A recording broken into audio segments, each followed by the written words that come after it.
A new Windows Defender update has caused issues for IT admins, deleting Start menu, taskbar, and desktop shortcuts on Windows devices. One of the updates received by Microsoft Defender this week is removing application shortcuts in the Start menu or from the desktop, with Microsoft explaining that it became aware of the problem after shipping Security Intelligence Update Build 1.381.2140.0.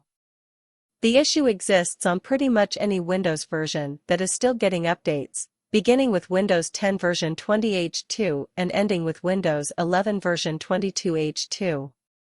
It doesn't occur on Windows Server devices. After installing Security Intelligence Update Build 1.381.2140.0 for Microsoft Defender, application shortcuts in the Start menu, pinned to the taskbar, and on the desktop might be missing or deleted.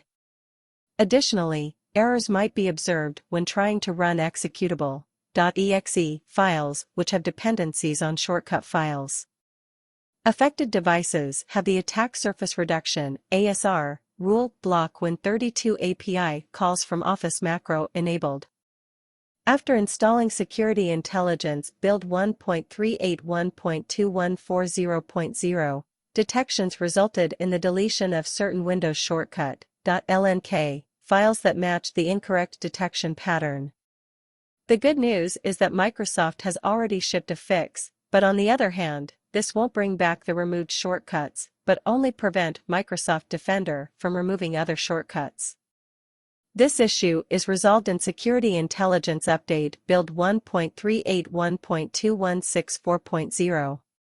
Installing Security Intelligence Update Build 1.381.2164.0 or later should prevent the issue, but it will not restore previously deleted shortcuts.